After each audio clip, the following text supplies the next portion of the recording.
Hi, I'm the Recruiting Maven and welcome back to my channel. Today's topic of conversation is video call fatigue. I don't know about you, but I get a lot of that lately. So let's talk about that today. With that said, I just want to thank my lovely subscribers for tuning in every week.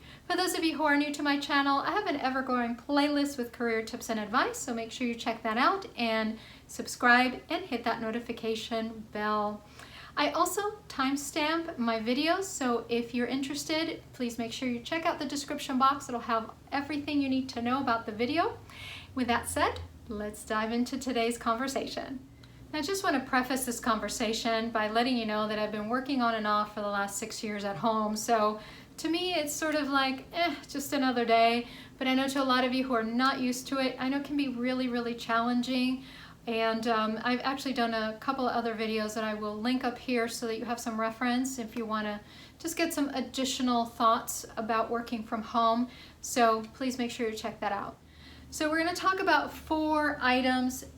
The number one for me, the most anxiety-ridden, stress-ridden, frustration is bad internet issues. I mean, and I've seen it all. I've been working from home for many years now, and I've experienced, the company, my internet company provider just, hey, a node is down. I'm like, oh, again.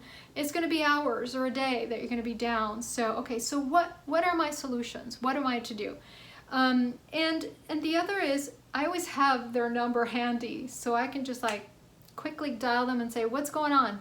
Reboot me. Do whatever you need to do. I need to get back on. And actually now they know me by first name. It's sad. They're more of, what do you want now? But at the end of the day, if you have a presentation, I can't find anything more stressful than getting thrown out. When I actually do virtual events, I've been thrown out so many times off the internet that it's like, oh please, this is just, going down memory lane some days for me. So I try to also have at least a good sense of humor about it, because I can't do anything about it. I'm not, the sole responsibility for the connection, but I try my best. I update my modem, anything I need to do on my end to stay current, because I want to make sure that all my systems are running appropriately at home as well. And for those of you who are new to this whole game, you may not be aware that maybe you have a newer laptop but an old modem, and it's not going to download a lot of the video and the conferencing software, and so there's like these huge delays, and that is annoying as well. So make sure you're checking your equipment, because again, that connectivity is going to make you or break you, and it's going to help you to really feel a lot more confident and less stressed all around. Okay, so let's talk about item number 2, which is being on camera. Most of us did not want to be movie stars. Maybe we dreamt about it, but we didn't really think that we would actually be on camera this much. And it is very stressful, and a lot of us are worried about what we look like. Do we have enough makeup on? Is the lighting correct? What's in my background? Is somebody coming in and out of my office?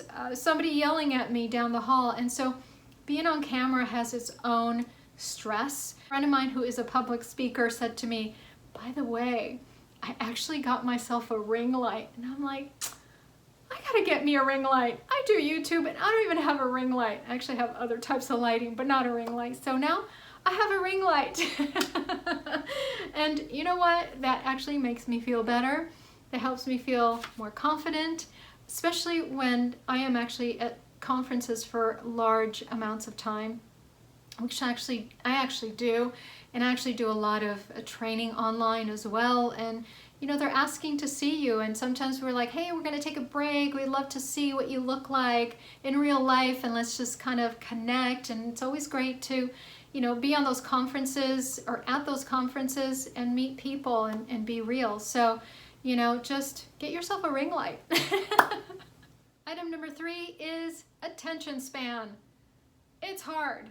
Let's be honest, it's really hard, and it's not necessarily the presenter's fault, but for me, it's that chat box that's constantly, there's people talking back and forth, like, hey, you didn't answer me, and then if I don't answer somebody, then I actually get a text on my phone, and I'm like, seriously?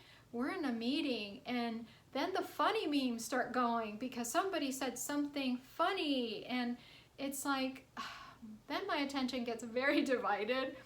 And I like pray a lot of times that there's not a quiz at the end of this this meeting, because I'm like, you know, sometimes I have to reach out to somebody, hey, look, I got distracted. Somebody else was, you know, trying to text me because they missed something or they couldn't connect. And now they're reaching out to me via text and saying, hey, can you tell our boss that I actually can't be on because I got thrown off? And, you know, on and on, these distractions happen. And I mean, you can only do what you can do, and it is what it is. But I just, as much as I enjoy those chat boxes, it's just very distracting to me because they're really funny, right? My only solution that I can offer to you, again, being a veteran remote worker, is drink lots of coffee, take lots of breaths. And something else that I like to do, say early morning, late afternoon, is a 10-minute break of exercising. And it's just so hard to sit all day, and that does affect my attention span because I get fatigued. And so with that, I actually have a small playlist on my YouTube, and I just simply take 8 to 10 minutes and do that, and it makes me feel so much better. And then I go run and get a cup of coffee too. So everything's about coffee, okay? Can't live without my espresso. That's all I can say. Okay, and number 4 is, how can I put this nicely? People being on mute. I mean, hello, are you just not paying attention? I mean, there's a flow to the presentation and all of a sudden somebody's on mute. And then everybody's wondering what's going on, and the person will just go on. I saw one person go on for like 3 whole minutes before they realized that they were on mute. And it was just like, okay, maybe I'll go to the bathroom. Maybe I'll go get some more coffee. You know, again, it's just so disruptive. And I know it's not anyone's fault. It's happened. Has it happened to me? I don't really think that's happened to me. Again, I'm just a seasoned veteran at this now, but you know, it's just so frustrating to the rest of us, right?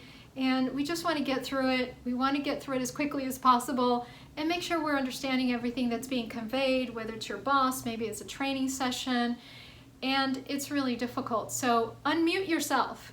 I just want to leave you with one last tip, and that is, when I was on my last contract, the team actually downloaded an app, and we were actually having a lot of fun exercising. And you know, whatever that suits you. If it's just one time a day, that's fine. Maybe it's during your lunch, or maybe you can just casually walk outside. You don't have to have the pressure of having it, you know, an app on your phone or whatever, your Fitbit. But it's important to just get out and, you know, get some fresh air, get some vitamin D. I always keep my window open, and that really helps me to just like, oh, there's people out there still. And just to remind yourself that, you know, it's okay. And sometimes I even do like a light errand that I know I'll be back during my lunchtime. And again, I'm out there getting some fresh air and seeing other people, and it's just really nice. It helps me to really relax and get back to business when I get back home after doing that errand. So hopefully that will help you out as well. So again, I just want to tell you a little bit about my channel, and we talk about the 4th Industrial Revolution, what that's going to mean to your career in the long term, based on the fact that the 4th Industrial Revolution is an unveiling of new technologies such as 5G, IoT, and AI. And you know, a lot of us will be displaced, no question about it. I know I'm on the chopping block. And you know, there's some really great AIs out there that can really do a pretty good job of sourcing and doing a lot of the groundwork of recruiters nowadays. And so, you know, there'll always be a need for recruiters, just the amount of recruiters are going to decrease. So what is that going to mean to your industry? How is that going to affect you? I know how it's going to affect me. And so we're having these discussions. How do you prepare? Do you need to upskill? Do you need to actually just completely go in a different direction, get yourself a new career? My suggestion is, don't wait until the other shoe drops. Don't wait until the last moment to say, oh, you know, now I've been phased out of my career and now I have to start from scratch. Don't wait for that. So have a lot of playlists, so make sure you check those out. I will post one of them up here for you so that you can reference. With that said, thank you for liking, sharing, and subscribing to my channel. I deeply appreciate your kind support. Hopefully you had a little bit of fun with me today, and I will see you in my next video. Take care and have a lovely rest of your day.